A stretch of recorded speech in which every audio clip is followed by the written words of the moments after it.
Hey, what's up, everybody? Kevin here for Turn 1 Soul Ring.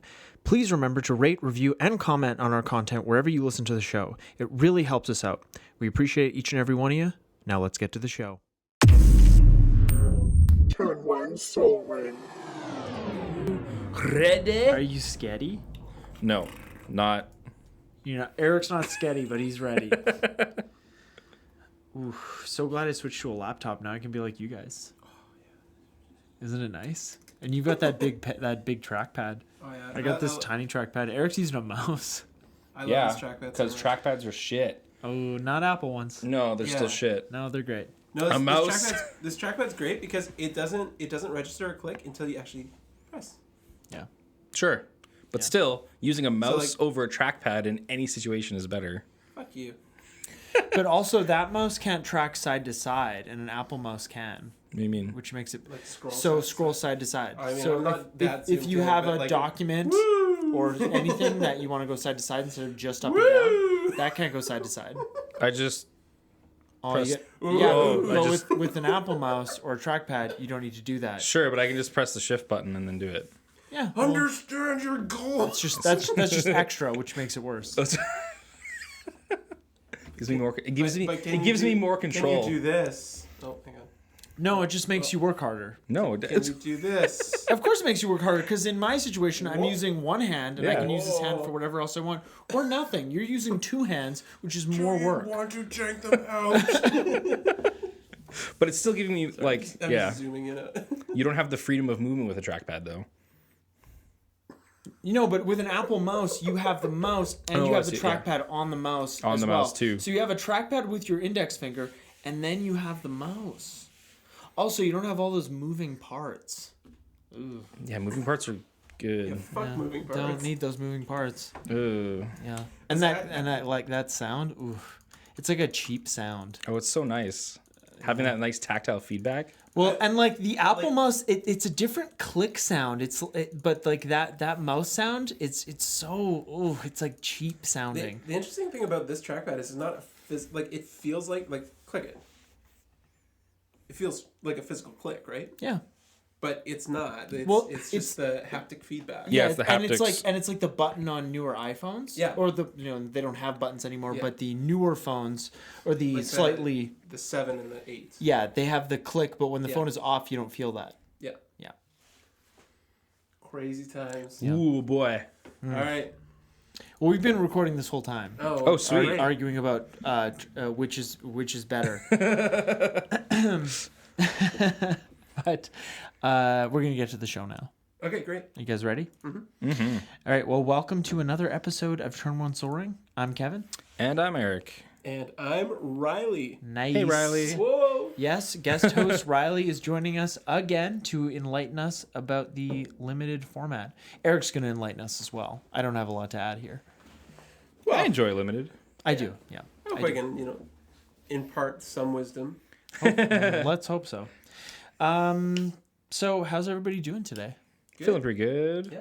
Eric's feeling good. Riley's feeling good. I am still alive. There you go. And you're breathing well. Yeah. You just Took had some decongestants. yeah. Decongestions. There you go. Just get the hand. I can breathe out of my nose. It's a That's miracle. Yeah, you got it. So before we move on to magic news, Eric, how can listeners get in touch with us on social media? They can always find us at Turn One Soul Ring the podcast on Instagram. You can message us at Turn One Soul Ring the podcast at gmail.com. You can message us directly that way. And then you can also find us on YouTube by searching Turn One Soul Ring the podcast. Make sure to search up the podcast as well to find us. And we do respond to all comments. Yeah. Good or bad. Check it out. Yeah. Also, anywhere you can find your podcasts, we should be there. That's But right. there shouldn't be any bad comments, right? Well, we do get a little divisive sometimes talking about mouses and trackpads, but nothing And so related to magic. People want to get get in on that too, right? yeah, Yeah. they do. They Let do. us know. But when it comes to magic, no, we're completely Yeah, trackpad on or point. mouse. Let us know. Now that that's out of the way, though, let's move on to something noteworthy in the world of magic. Eric, I believe you had something you wanted to. You had a little tidbit. Is the Little word you tidbit. used. So Yeah. since our episode is about limited, there's something limited going on MTGO. So from March that's 18th topical. until April 1st, Vintage Draft or Vintage Cube is online. Yeah, man. Get your vintage in. That's right. Yeah. It is, yeah. Yeah. So I've I definitely love a good already cube. dived in, played one. What did you play?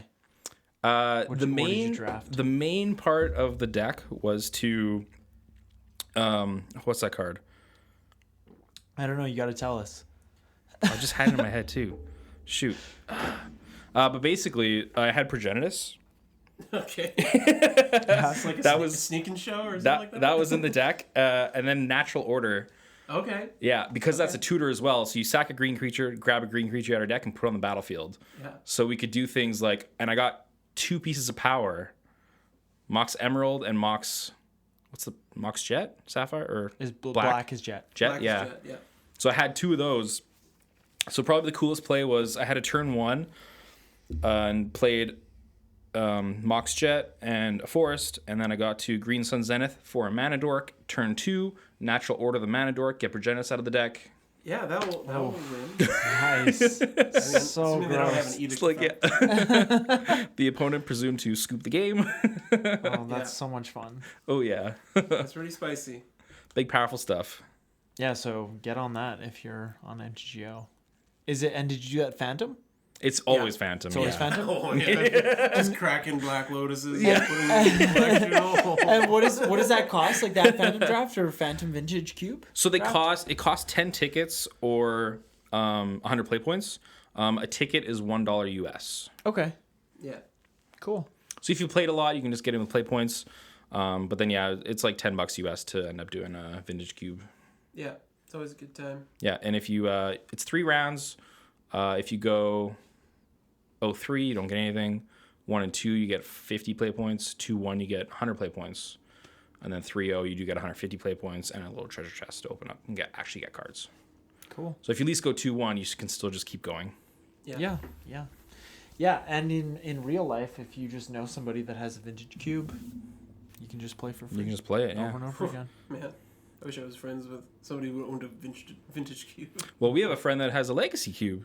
Plus, you could nice. just do proxies. Yeah, I Yeah, guess you can just do don't proxies, have to, which is right? like... But that would be fun. You could get like nice like foil proxies. Yeah. I've seen some Yeah, nice because like ones. Rylan, he has a Legacy Cube, but he has like the Nice. dual lands and stuff are all like proxy cards because they're obviously... Yeah, and we had an opportunity to play his modern cube as well, right? That was his Legacy Cube. That was his legacy cube. Yeah. It felt like a modern cube because there's Craterhoof and... Well, I guess I was killing people with Craterhoof. But Yeah, I think you... Yeah, and you also Yeah, have we like did an play that one time. Elspeth, Yeah. Sun's There's champion. always some jank, that's for sure. yeah, she's terrible. Tooth and nail Craterhoof with Hornet Queen. That was fun. Yeah, I was trying to like entomb Wormcoil Engine and then animate dead Wormcoil Engine. Nice. Yeah. All right, so let's move on to the main topic here. We're talking about limited today, and in case you don't know, limited formats are so called because they require players to build their decks from a more limited pool of cards than constructed formats. Limited formats require players to open a specified number of Magic products. Then they must work exclusively with the cards to come up with from that product. But like we were talking about with Cube, it's not just opening cards. It's any kind of draft setting or any time you're working from a limited pool of cards. Yeah.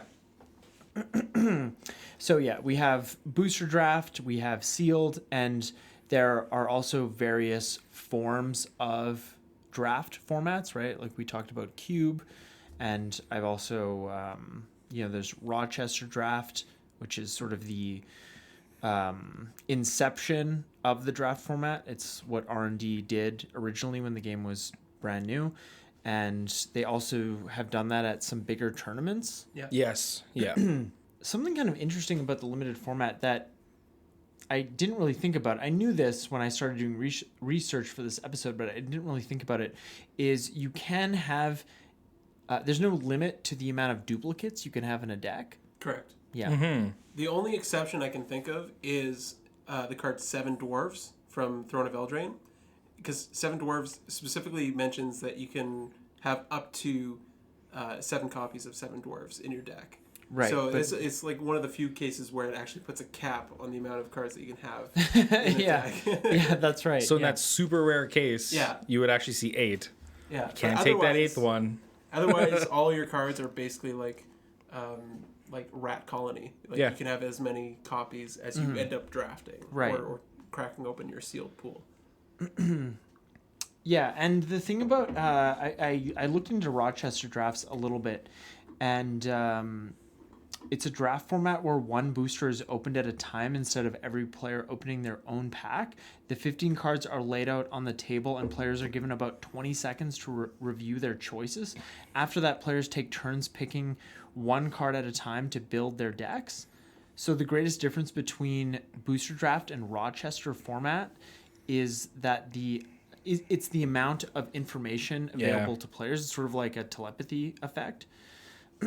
So players are aware of the cards in their opponent's decks, and they can perhaps be able to handle them better. However, most critics cite draft lengths as Rochester draft's greatest problem. So it just takes a lot longer. Yeah, you're doing one pack at a time with like Yeah. 8 people.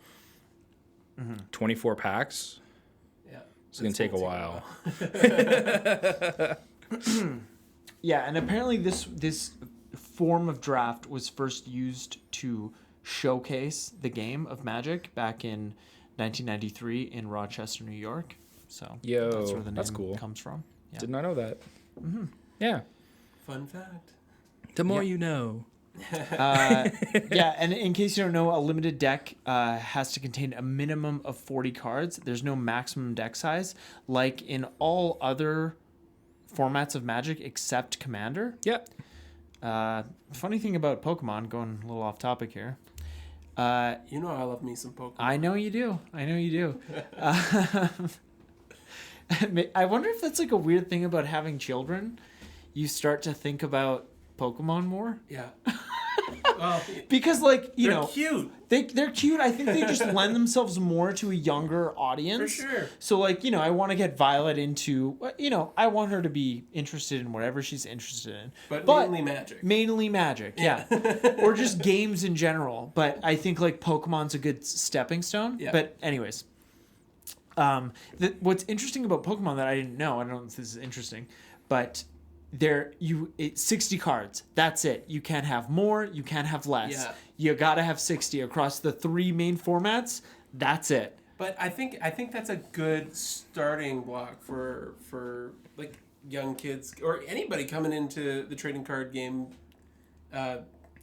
environment. Like, really, it's in Pokemon, of course, they force you to have that 60 card limit. But in Constructed, like if you're playing Standard, you should try to, as much as reasonably possible, unless there's some weird reason you're not, you should really try to stick to that 60 cards. Because Absolutely. I mean, like, it's all about variance, right? Like, you want to be able to draw your powerful spells. So the more cards you end up slotting into your deck above 60, the more variance there's going to be, and the less often you're going to see those cards. Yeah, and it's the same thing with Hearthstone. Like, you have to have a 30 card deck.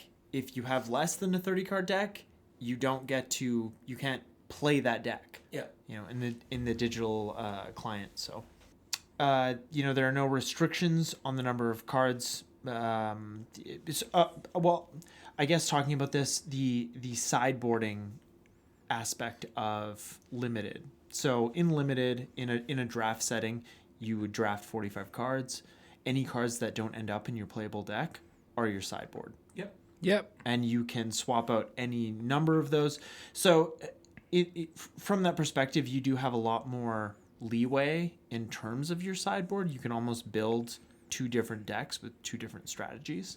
Probably shouldn't, but Probably shouldn't. you no. can. You're absolutely right. I've definitely been in a scenario where after my first round, I just had a second look at my deck and the available cards I had and basically built a different deck. And that was in sealed, right? Like, so sealed is a little bit more spread out as far as what available options you have, but I've definitely taken some more drastic measures in cases like that. Not that it's necessarily recommended. Yeah, so like that's interesting that you mentioned that, because I sort of want to talk about what is better for a new player, sealed or draft. Ooh, I want to say sealed. I think sealed because like you have less choices to make in sealed. And you don't need to be as aware of the set. The sets. Less Like- aware of the set. Like all less the aware- information you need is just in front of you, and that's it. Yeah. Open your packs. There's your cards. Boom. Yeah. So, see how many colors you have, see how many playables you have. I mean, if you're a newer player, you may not necessarily know how to evaluate the cards in that format. It's by rarity. But you can see how many colors you have, what kind of removal you have in your available colors, and maybe try to lean more into those colors and build a deck around that. I definitely think sealed is a little bit more accessible to a newer player. But like any format in Magic, it's going to take time to learn it. And it's a skill, right? Like to play sealed and to evaluate a sealed pool, or to draft and play in a draft format, it's going to be a skill that you need to develop over time. So I think you just have to be patient with it overall. Mm-hmm. Riley, you had some notes here. Do we kind of want to go through those? Because that's sort of why we have you on the show, is sort of your guide to limited. Sure. And when we're talking about this guide to limited, I'm focusing a lot more on draft. I like to draft. That's my favorite format. I mean, Commander's a close second, but drafting is definitely where I love to play Magic and spend most of my time in Magic. Yeah. So when you're talking about draft, or you're talking about limited in general, I think a first step to ask yourself is, what is your goal? What do you want to get out of the format? What do you want to get out of that experience? Like, do you want to go into the scenario or into your games wanting to win, wanting to go 3-0 or 4-0 or whatever your local game store, however many rounds you have at your local game store? Like, do you want to walk out the door with all the prizes at the end of the day? Or are you looking to put together some sort of janky combination and just see what works? Because I've definitely been on both ends of the spectrum. Like, more often than not, I enjoy winning. Like, it's just part of the game. Like, it feels good to win. Yeah, you play the game in a 1v1 to win, right? Like, at the end of the day, that's kind of what you're there for. But sometimes it's nice to just, see one card go by and think, oh, I could probably do something spicy with this, and then see another card go by and be like, yeah, okay, I'm definitely jumping into this, and just put together some sort of stupid, janky combination that really shouldn't work, but you've managed to pull out of your hat. So it's a good starting place just to ask yourself, like, what do you actually want? What is going to be the most satisfying experience for you at the end of the day when you walk away? And then as far as before you even go to the event, before the draft, educate yourself. So if you are looking to win, if you are looking to improve yourself, not only your drafting skills, actually do better. Yeah. A good place to start, and I do it all the time, is I like to learn about the format or learn about the set that I'm going to be drafting. That's particular limited format. Yeah. Yeah. So, for example, Theros Beyond Death is the current standard limited format, basically. Yeah, if you go to a local game store, that's what you're going to be drafting. Yeah, exactly. So, leading up to the new set coming in, and even during the set, I like to stay on top of what strategies are out there, what cards are generally favorable in different strategies, what kind of signals I might be expecting to see in a draft, to see, if I should stick to what I'm trying to do or if I should switch, and if it would be beneficial just based on the information I'm seeing as packs are going by. Mm-hmm. But there's many resources out there as far as how you can educate yourself. One of my favorites is Limited Resources. The current hosts on Limited Resources are Marshall Sutcliffe and Luis Scott Vargas, LSV. Yeah, LSV. And those guys get into the nitty-gritties of Limited in general and into the specific sets. So as you're following and listening to their podcast, they'll talk about the specific set that is relevant. So Theros Beyond Death, for example. Or they talked a little bit even about mystery booster drafts. Not extensively, because that's a huge ass set. Yeah. And there's only like 1,600 cards. Yeah, plus, a foil sheet of about 200 extra. But they talk about their own theories behind Limited and how they evaluate cards, and they break it down into digestible pieces so that you can kind of understand what their rationale is behind how they draft and how they play in a limited format. And then you get to hear about, they'll do a crack pack. So they'll crack open a pack and kind of flip through the cards and say, okay, what would I pick out of this pack? And they'll talk about the context of where you're at in the draft. Not only, I really believe that your first pick in the draft, that pack one, pick one, is probably the least useful pick that you'll make in that draft. Yeah. And that's an easy trap to fall into. Yeah. You'll likely crack that spicy rare that you're like, holy crap, this thing is a bomb, and I'm gonna want to jam it into this deck. So I'm gonna force it as hard as I can. Yeah. But more often than not, that is the wrong decision to make, and you kind of just have to suck it up and move on. So honestly, half the time, and I don't necessarily think this is a good practice. Like, I think you should be, taking good cards, good playable cards, as much as is available to you. But sometimes I'll just use my pack one, pick one to get a nice commander staple that I'm excited for. Right? Sure. You and me both. I mean, it's basically a throwaway anyway. So yeah, which is a really great way to think about it. Yeah. So don't invest in those early picks. But we'll definitely get into that a little bit more as we talk about what strategies to look for during the draft. So limited resources is one of my favorite. Also for limited resources, I have to say that they're like, if you're one of those ones that want to go and play like the pre-release and play the draft like day one and stuff, they do really good extensive deep dives on like the sets themselves when they're fully spoiled. Yeah. Yeah. Yeah, and they like to break down the set as it's spoiled, or once the full spoilers are out, they'll kind of go through and they'll do like some loose evaluations on each card in the set and kind of give you their thoughts. But those evaluations change over time as well, because they haven't actually had a chance to play with the cards exactly yet. You don't know exactly everything that a card can do sometimes, and sometimes when you play with it you notice new things and stuff, and then so they again will bring up there's different synergies. So as you kind of listen throughout the weeks as they produce more episodes, you'll kind of see how their evaluations will change, and they'll even go back and say, was this undervalued, was this overvalued, what do we think about this now, as things kind of pop up. So it's definitely one of the best sources of information for limited. But Channel Fireball, Luis Scarp Vargas works for Channel Fireball.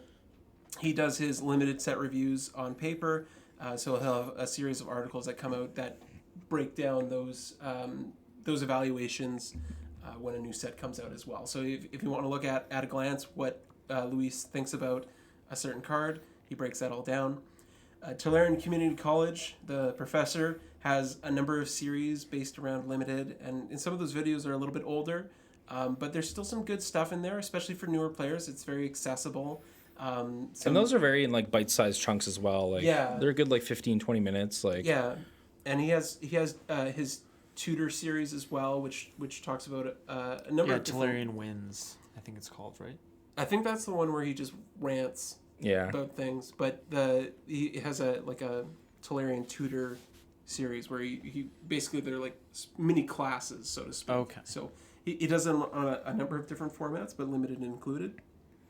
And he'll talk about things like what do you need to consider if you're looking to splash a card? Like, how many sources do you need if you want to splash a third color? So at the very least, if you're splashing one color, you need at least 3 sources in your mana base. So probably more if you can get away with it. It would be more consistent that way, but at the very least 3 sources is kind of what you're looking for. Yeah. But you can have a look at the set yourself. Like, go through the card list, have a look at what things do. You could look at like the overall, like the average power and toughness to cards to kind of see, okay, if this removal cares about dealing 3 damage, like how many targets are feasible?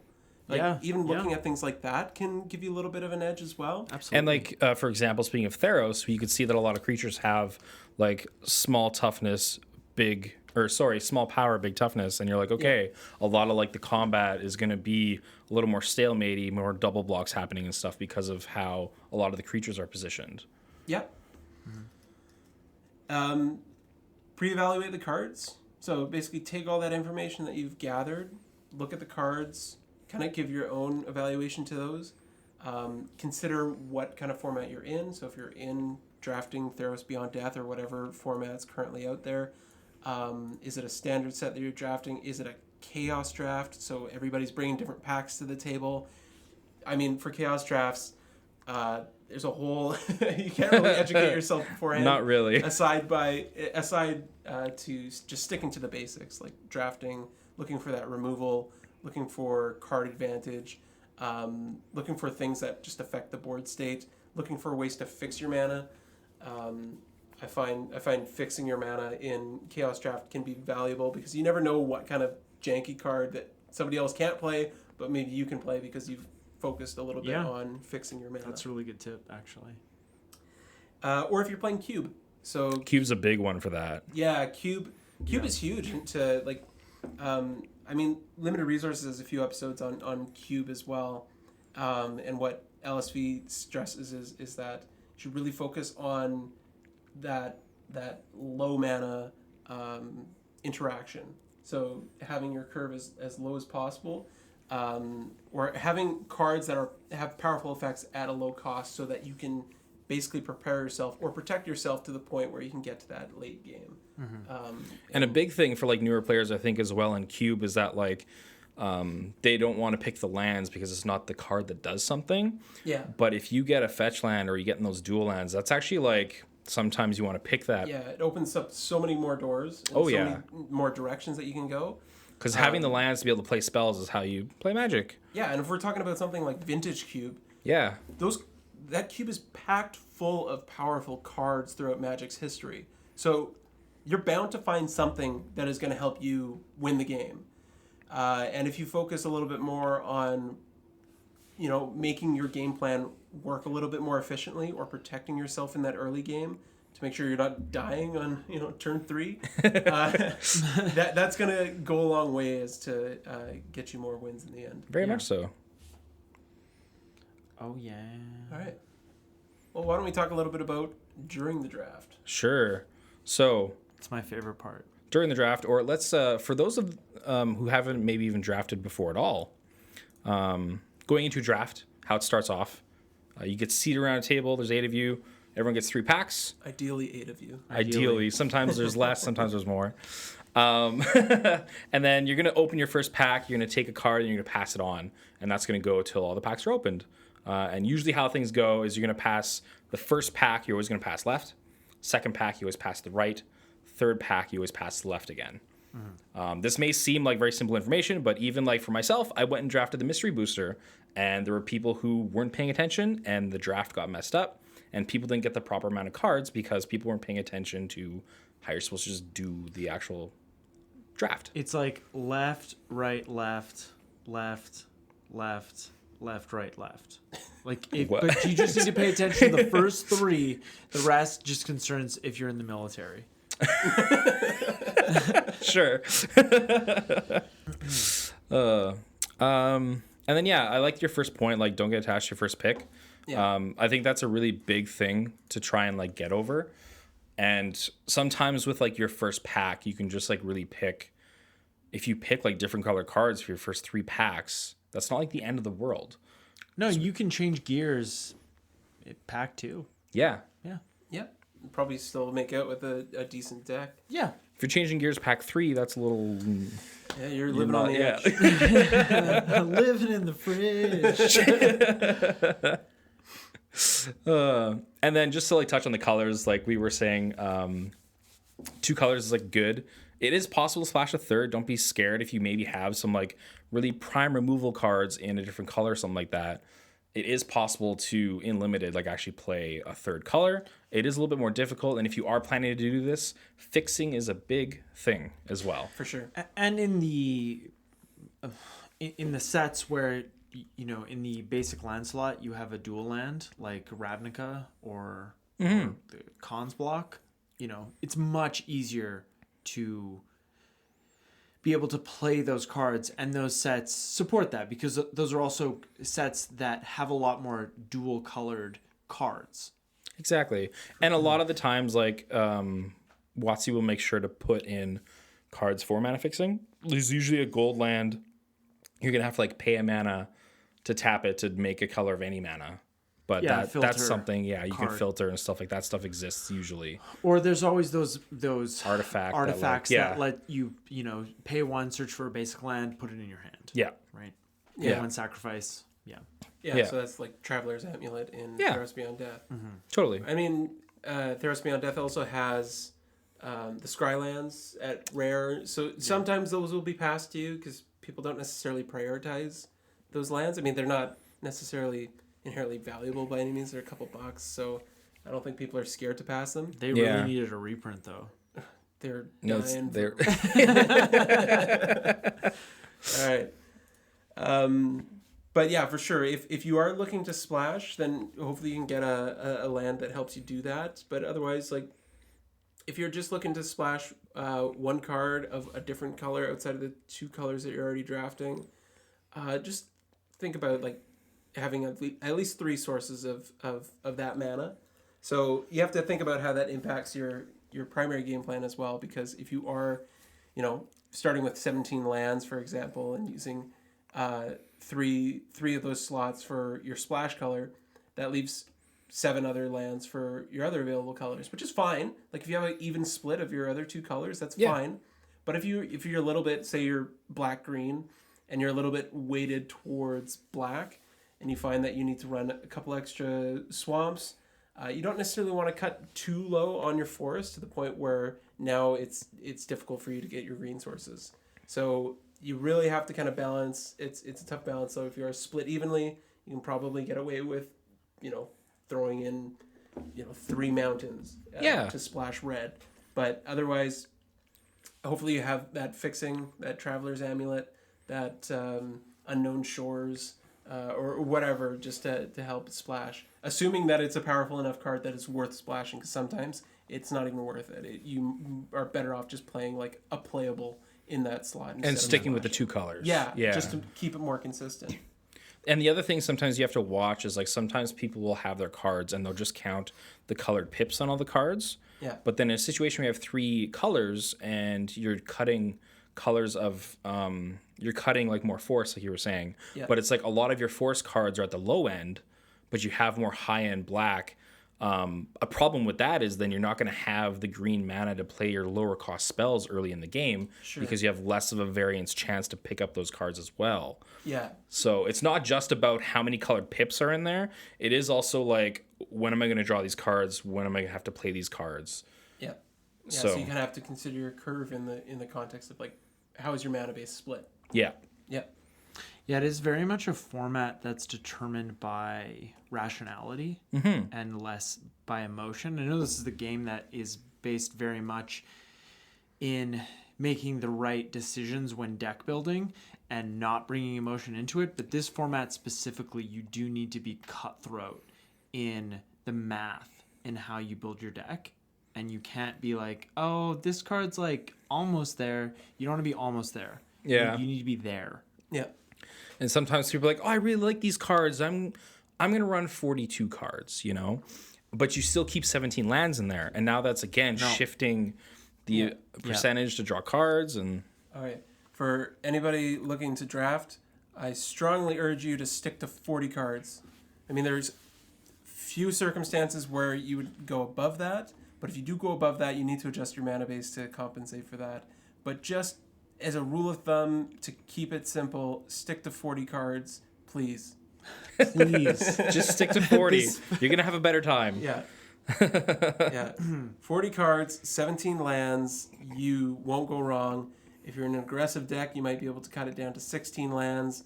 But more often than not, limited is just some sort of gray area of mid-range. So stick to 17 lands, 40 cards in your deck, and you'll be fine. Yeah. So the next bit you have here is cabs versus bread. Do you want to get into this? Yeah, so cabs is this, going back to limited resources, this is the terminology that they use. It's cards that affect the board state. So this is kind of like the bare bones, kind of like the foundation of limited, or how you should be focusing on drafting in limited. Bread, on the other hand, this is a term that's thrown around. And I mean, like we talked about Tulare Community College. One of the professor's videos talks about bread. This is bombs, removal, evasion, abilities, and dirt, or whatever. It's just everything else that's there, right? Right. And that's kind of like Brett is kind of suggesting that you should prioritize bombs before removal and removal before evasion and ability and evasion before abilities, and etc. But cards that affect the board state is really just having a look at how you evaluate your cards. In that, if you're going to pick that card, how does it impact the game? So if you've got a 2/2 creature for 2, that's going to affect the board state by putting a body on the battlefield and providing you with 2 power and 2 toughness, right? So that's affecting the board state in a meaningful way. Early game, that 2/2 for 2 is a pretty decent card. But if you have a card that, doesn't necessarily affect the board state, it might draw you a couple cards, or it might change the scenario in a niche setting. I can't really think of an example. Maybe one example is... If you play like Ill-Gotten Inheritance, it's 4 mana for an enchantment, doesn't do anything right away. Sure. And then when your opponent plays creatures... Yeah, it doesn't necessarily affect the board state. I mean, Ill-Gotten Inheritance was a good card in its own right. Yeah, it was. For enabling... what was it? Spectacle? Spectacle.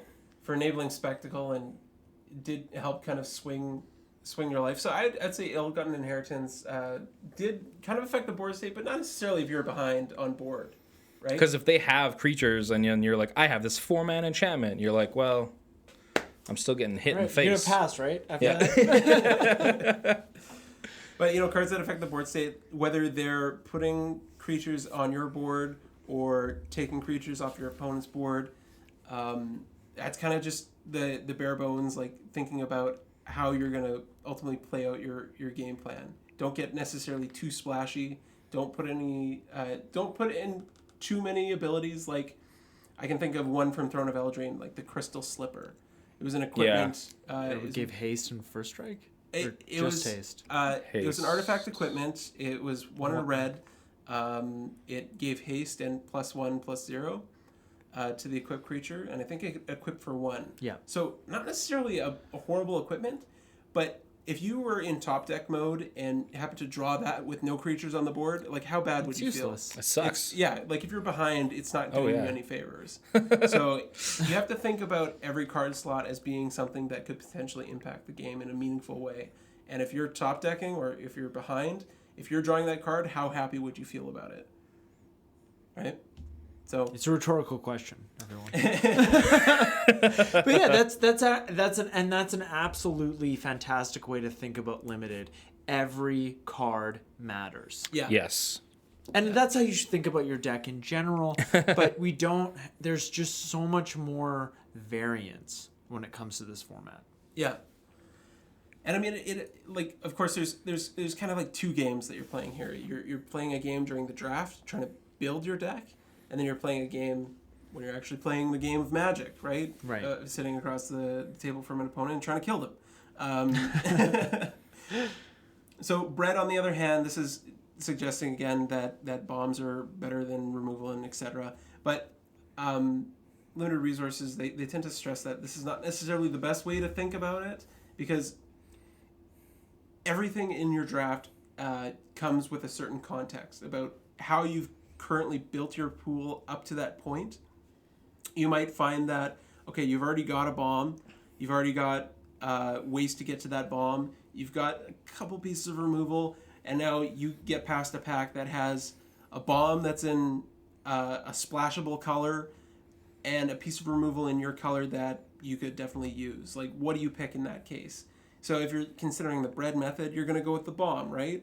But that might not be the best choice to make in this context, because you might just want to focus on making the deck that you have even better by picking that piece of removal and picking a card that affects the board state. Yeah, right? Exactly. Yeah. So bread can definitely be a good place to start if you're looking at getting into limited. It's a simple acronym that makes you think about, okay, well, bombs are a good thing. Great, I'll get more bombs into my deck, or I'll focus on removal over evasion, things like that. But that might not be exactly what your deck is looking for at that point in time.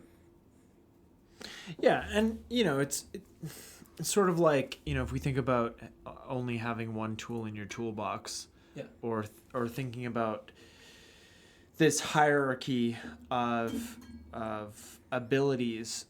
So if we start with bombs, it's like you need to have more than you can't just use a hammer for every problem. No.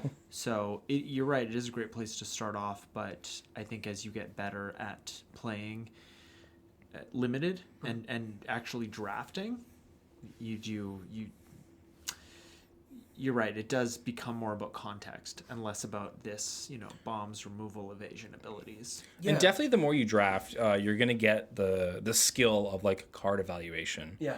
Because that was a big thing. Definitely, like me drafting a few years ago compared to me drafting now, I do realize that I have the ability to like put together a deck that actually does things like every time I draft usually now, compared to like falling flat sometimes and stuff. And curve is a really big thing too, right? Curve's huge. That context is really important, because you might open a pack, or you might get past a pack that has like a 5-drop that's a solid card and could easily win you the game, but you look at your curve and you've got 4 other 5-drops that could pull the same weight, and your 2-drop slot is really light, and you need that 2-drop that's just been passed to you as well, right? Yeah. So even though in a vacuum that 5-drop might be a little bit more powerful, that 2-drop's going to win you more games just by making your curve a lot more consistent and giving you things to do at every point in the game.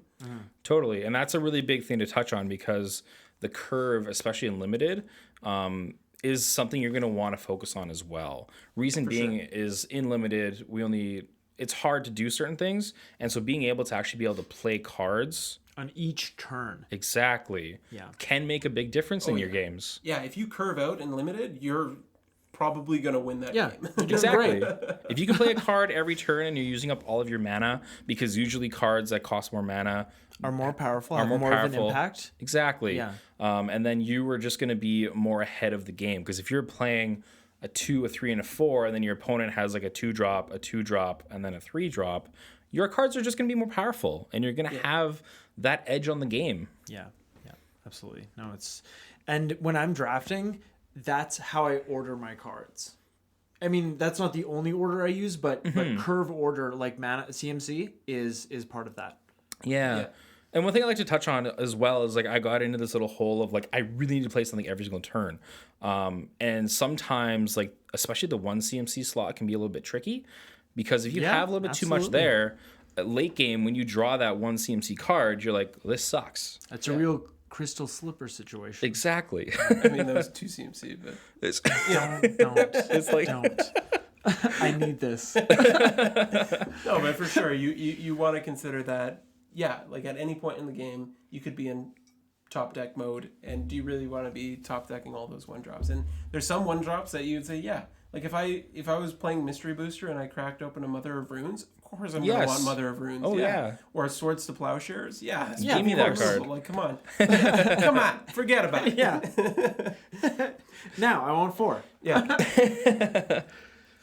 And then also like sometimes like certain abilities, like I know there's been green creatures, I don't know their names, but it's like 1 green for a 1/1 with Death Touch.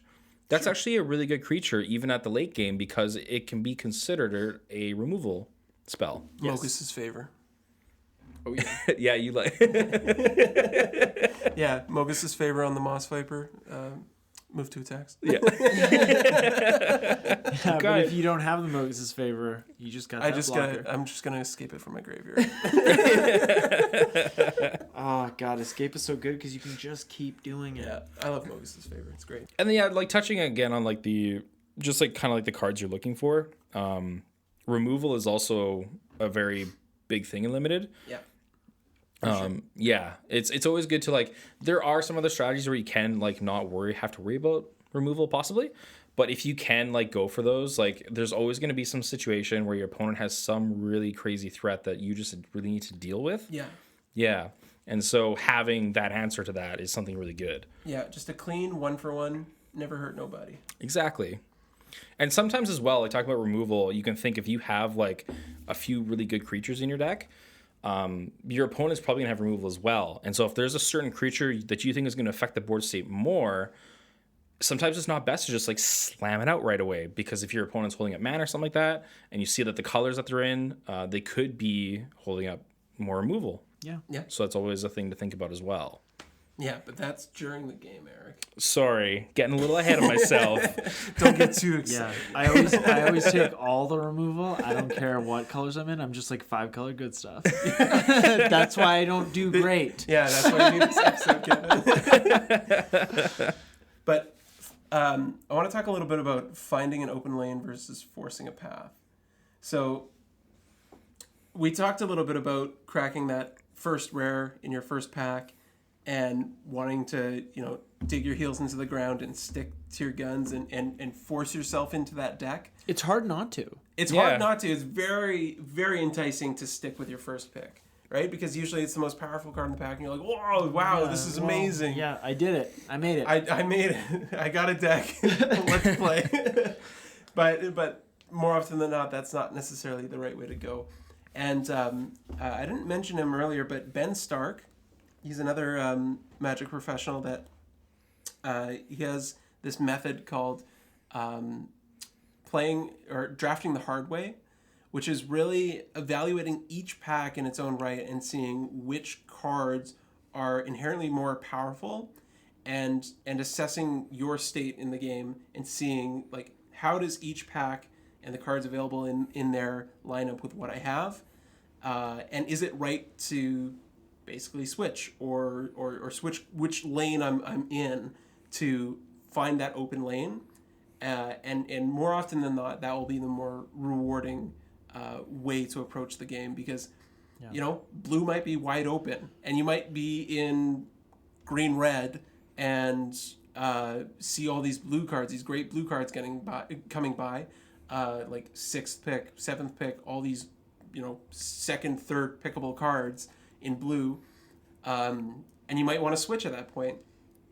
And then next thing you know, like the draft is everybody's just handing you the best blue cards in every deck. And I've definitely been in situations like that where I'm the only blue drafter at the table and I've just been handed everything and everything's wheeling and I am just happy because I've got exactly what I want. Pig and shit of a time. Yeah, it's like, oh, what do I want? Do I want this Thirst for Meaning, or do I want whatever other blue card that is really good? And sure enough, I pass it, and next thing you know, it wheeled, and it's like, oh, got my cake and had my cake and got to eat it too. Right? Yeah, you're eating cake. And that's definitely one of the interesting things about draft as well. And I found I didn't get that right away, and it's really good to start thinking about that early on, to like really pay attention to like all the cards in the packs always. Don't just like look at something, be like, oh, this is a cool card, take it. Like actually like read all the cards in the pack and see what they are, and like pay attention to the colors, because like you were saying, there could be situations where people are not in a color and they're just going to keep passing those cards, and that can be a really advantageous situation for yourself. Yeah, for sure. Wow, I'm learning a lot here. I I feel like I'm terrible at limited. Why don't we talk a little bit about during the game? So we've drafted, we have our deck. Now let's talk a little bit about what we should do with that deck. We're gonna need some lands. So Eric talked a little bit about it, but kind of measuring what you have as far as removal against your opponent's threats. So the first game in the match, you're probably not going to know exactly what's in your opponent's deck. Yeah. But they might play a spicy bomb, and you might be like, holy shit, well, I've already used my removal on that, tough creature. So maybe next round I'm going to want to save that for that threat if it comes up. Yeah. So you really have to assess, what resources do you have available, and they're limited. Hey. What resources you have available to you to deal with your opponent's game plan. So maybe you can hold on to that removal and use your creatures in a way to double block a threat and have them trade down for a weaker creature, and basically play out the game in a way that you're saving your removal for those opportunities where it matters most. And really know your deck and know what outs you have, because sometimes, especially in Theros Beyond Death, these games are very grindy, and they always tend to seem to either go to a draw or go to time or whatever. Yeah. But know what outs you have, because sometimes the best thing to do is just know when to concede and just move on to the next match, because you might not have another out, right? You might have exhausted all of your graveyard and all of your escape cards, and you might not necessarily have a way to actually deal with your opponent's board in an effective way. Or if you're in a situation where your opponent has a threat on the battlefield, you might be looking for a way to dig for an out that you have. Totally. And even like as an example, when we were the mystery booster draft, I was at a game, my opponent had one really bad threat, and I had like 5 cards left in my deck, and I knew I hadn't gotten Path to Exile yet. So I was like, this card's coming up, and of course, next draw, have the path, get the creature out of there, and end up winning the game. Yeah. And it's just like, instead of feeling like you're in a situation where you may just like lose anyways, like remember what's in your deck is a really big thing. Yeah, and even if you have that murder in your hand, it doesn't mean you need to play it on turn 3. Exactly. Right? Yeah. Play out more creatures, just get a board presence going. See, don't be afraid to take a few hits. Like, use your life total as a resource. You have 20 health. Yeah, exactly. If you can, just take a few hits. Try to get a little bit of a board presence. Maybe you can set up some favorable blocks so that your opponent stops attacking you. You don't have to jump straight to using your premium removal, because that is exactly that. It's premium. Especially if it's foil. There you go. Yeah, if you've got a foil murder, you got to hold on to that. You may not even want to cast it. Throw it away. Just throw it away. Come on. Speaking of removal as well, another thing to think about in Limited is because how the matches work out and like creatures are a big thing. Spells that pump up creatures, you can kind of see them as a removal spell. Because if you know you're going to be having, like, you've got a lot of creatures in your deck, a spell that gives your creature like +3/+2 or like +2/0 and first strike, like those are really good spells because your opponent sees on the board that they have a good attack and they're going to attack in, and then you can be in an advantageous spot to block and then pump up your creature, and your creature survives and theirs dies. Yeah. I mean, it definitely can be a form of removal, but you have to kind of walk a thin line there in the sense that, because again, like you were saying before, if your opponent has mana up and they have an instant speed removal spell, they might just see it as an opportunity to take that 2-for-1 and make you lose both your cards. And as well, you don't want to take too many of these cards again, because late game, if you're top decking, you draw a spell that only targets a creature, it feels bad. Yep. For sure. You definitely want to make sure you have a density of creatures or things that, affect the board state. I think that's also something kind of people fall into, is that they just like sometimes pick really good spells and stuff, and then sometimes when you're done the draft, you're like, oh, I only have like 7 or 8 like good creatures. Yeah. And that's kind of light on the creature end for Limited. For sure. That's very light. Light. And now you've caught yourself in kind of a bad position because your opponent's going to be playing those creatures. So you're like, I'm going to collect myself. I have 7 or 8 creatures. I'm going to drop from the tournament. And I'm going to go to my car and collect myself. Just going to go cry alone. This is me collecting myself. It may even seem a little silly to talk about as well, but using your mana wisely. Yeah. If you're using up more of your resources, I think we kind of touched on this, but if you are using up more of your resources playing bigger stuff or more things compared to, if I have like a couple 2-drops and it's turn 5 and then I have like a 3-drop, that's a bad example. Turn 4, we can play a 3-drop and like maybe not use out of the mana, or we have 2-2-drops that we could play. That might make more effect on the board at the current moment than just playing the 3-drop. At that moment, it could be like, if that 3-drop's really good, maybe you do want to get it on the board. But that's really where you have to assess things. Like using up all your mana sometimes can get you in a better situation. Yeah. Yeah, absolutely. Yeah, just being efficient is important. Mm-hmm. Yeah. Yeah, I agree. All right. Well, what about after the game? I'm collecting myself. Yeah. Kevin's already scooped. He's done. He's in the car. He's crying. A big thing about after the game as well, like we talked a little bit about at the very top of the episode about sideboards. Yeah. And so if you play your first round and you can kind of like, you have some sort of takeaways, the interesting part about Limited is that all the cards you either draft or have from your sealed pool are part of what you can use at any point in time. So unlike constructed, where it's like you have a deck and you have to have that deck as it is at round one every single time you go to a different match, in sealed, you can willy-nilly change the cards whenever you want. So you can just totally change your deck. You don't have to reformat it to the way you built it as first go. In constructed, do you have to revert your deck back to what it was when you sat down for your first round? Yes. Before you sideboarded? The 60 card deck that you have said you're playing with, that has to be the way it is when you play round one. Every single time. I did not know that. Because sometimes people forget, or, you know, Yeah, like, no, I'm not doing it intentionally, and like Yeah. I don't. I'm pretty vigilant, but people will be like, oh, I forgot to take that out of my deck. They don't sound like that, but There's that, the first Modern tournament I went to when I was like first getting into Modern, I didn't revert my deck. I got a deck check, and I got an instant game loss. Oh, wow. oh, Yeah. ouch. So that's actually, you will get penalized, and that's the actual penalization for not having the deck that you said you are bringing to game one. Okay. Yeah. Interesting. So, Did not know that. Yeah, Obviously. Of course, sideboarding is an important piece if you're doing it between rounds, trying to get a little bit of an edge over your opponent in the match.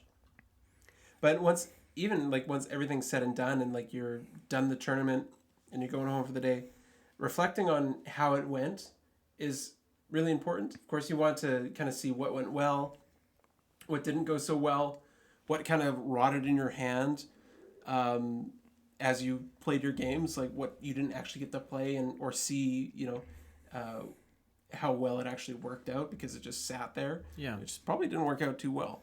Yeah. At like long term, it might be the most important thing.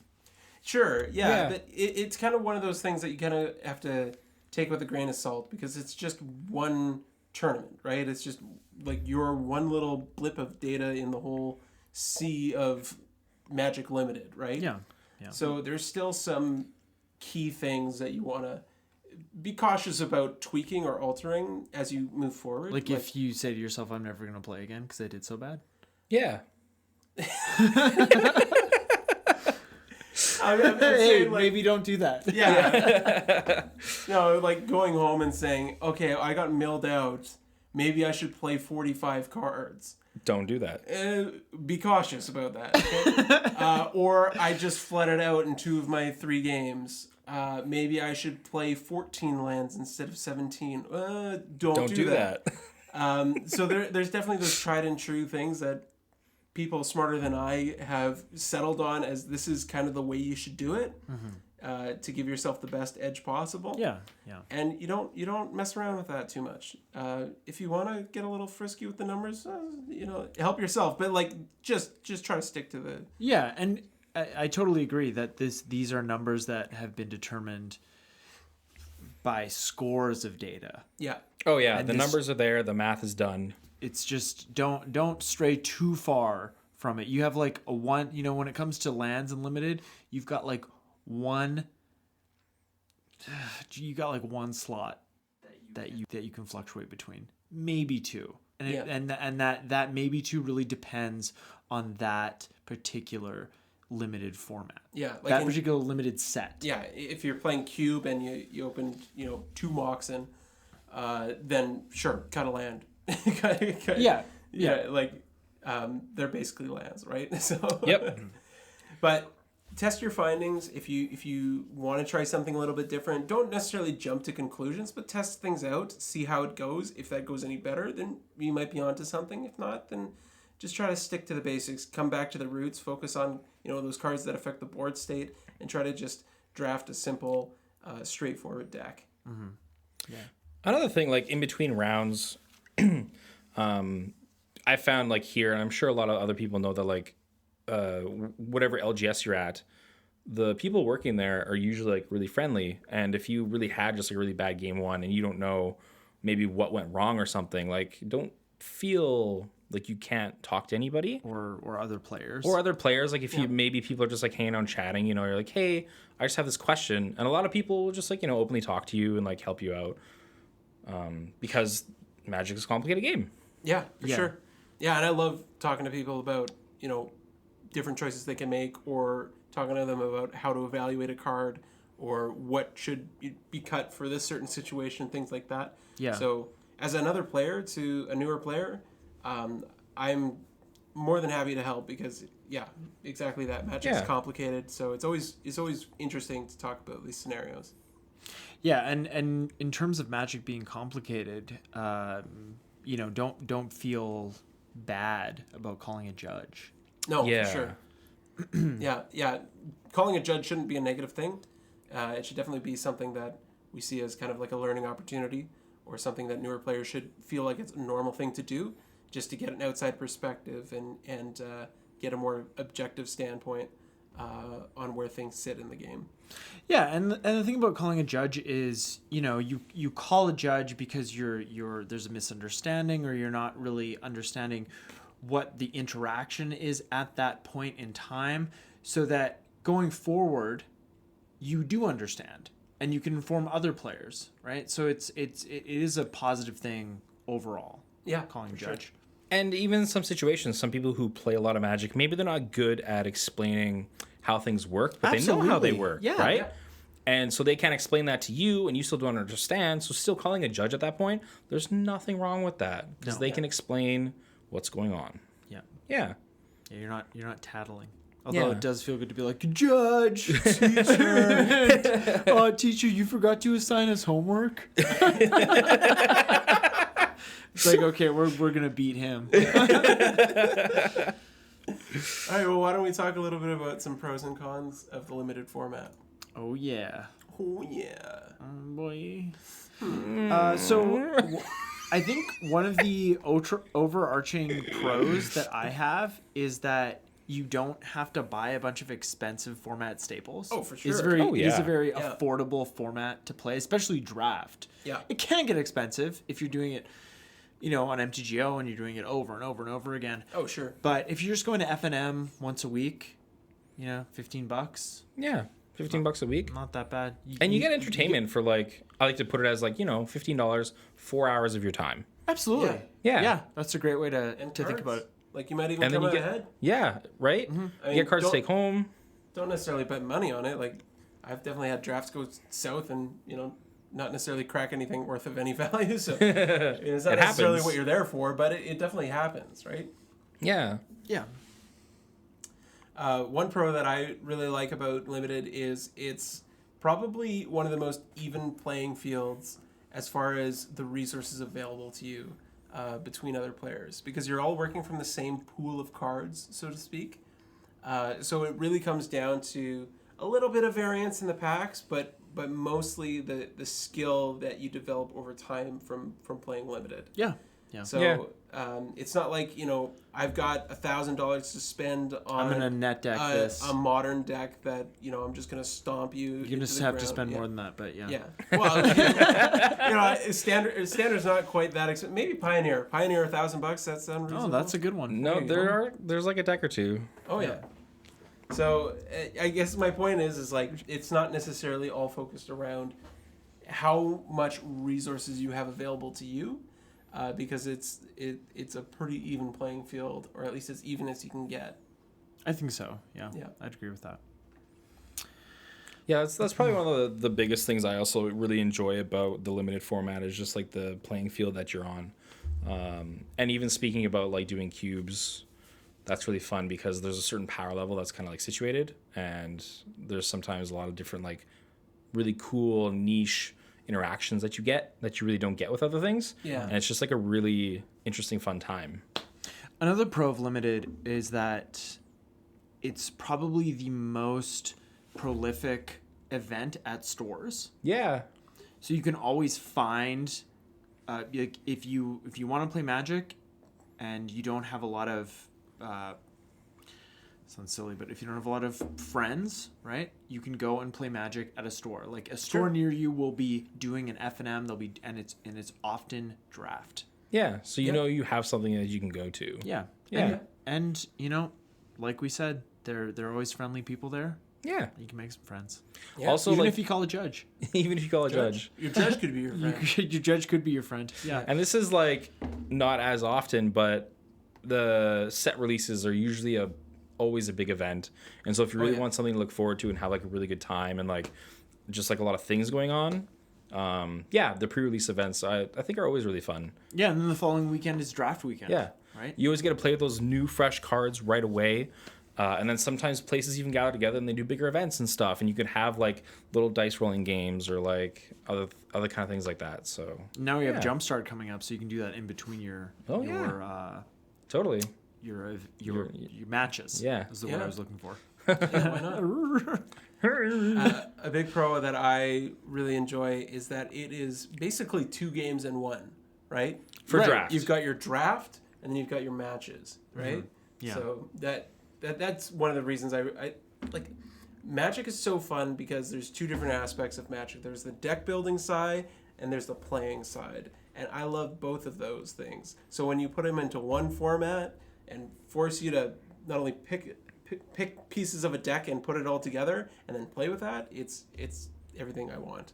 That is and this might be a hot take, but that is by far my favorite part of draft and limited is the deck building. Oh yeah. I think I love playing Magic, but I'm really a brewer. Yeah. it's really fun to like see cards coming by, you're like building a deck on the spot that you're going to be playing with. Like there's really nothing else. It's really cool because there really is nothing else like that. If we look at Magic even as a card game, there's no other TCGs, CCGs that do something like Magic does with the draft format. In a single pack. Yeah. Right? And they design these sets to be drafted. Yeah. So because if we're talking about the other like big popular ones like Yu-Gi-Oh and also like Pokemon, they don't have like a way to draft the cards in like a set. But Magic has designed the game in a way that you can actually do that. Yeah. Which is really cool. Yes, and like Hearthstone does do like arena. Yeah. But that's not it's not the same way that Magic does it from a pack of cards from a single set. Like arena is spread over multiple sets and you're not drafting against other people, so it's a very different format. Yeah. Even like playing Magic Arena drafts, because those are not, you're not picking cards against other people, it's bots. Yeah. That is a very different feeling still than when you're drafting on MTGO Of or course. at a store. Yeah. It really makes a difference. Yeah, it For does. sure. Yeah. Well, what about some cons? What are some things that are less favorable about the limited format? Variance. Yeah, sometimes it just doesn't work. I really feel sometimes like I'm playing 16 lands. That's it. Because I flood out so often. Yeah. It happens to me a lot, and I get really just Sure, get out of here. Of course. It's like, It's like this is not happening to me again today. no. Like Sometimes when you're looking at the set as a whole, different strategies or different color combinations can have a certain imbalance to them. Mm-hmm. So you're thinking about something like the Guilds of Ravnica draft format. You found in that set that Selesnya was just terrible. It was impossible to draft a good Selesnya deck unless you got only like green and white cards, the whole thing, and you got your absolute pick from the pool, and everything like the stars aligned. Yeah. Like Selesnya was difficult to draft because it just wasn't quite there. Yeah. Or even like through War of the Spark, you look at the color white. White was just medium to like not there at all. But on the flip side, like Theros Beyond Death, white is actually quite strong in this format. Like I think it's one of the best support colors in this format. Yeah, it's really good as like a support color. There's just a lot of good things in it that can help out a lot of other strategies. And I think it really depends on how strong the commons are in a set. That really determines how synergistic and how playable those colors and strategies are. Because that's the vast majority of what makes up your limited deck. For sure. Yeah. Yeah. One of my picks for white cards in Theros is Flicker of Fate. Okay. Yeah. That's a really good card. If you have cards that have ETBs, you get them again and again. Like removal's a really big thing in limited. You can Flicker of Fate your creature and it fizzles the removal. Or you put a Dreadful Apathy on somebody's creature. Then when you have the mana, you activate Dreadful Apathy to exile that creature, but in response to the activation, you flicker or fade it, put it on another creature, and then that creature that was previously enchanted gets exiled. Whoa. Yeah. Fancy. I like it. Oh no. My sealed for Theros Beyond Death, it worked out like once, but I was black, white, and we had Gary and we had Flicker of Fates, and we were just gonna. Oh, God. That's so dirty.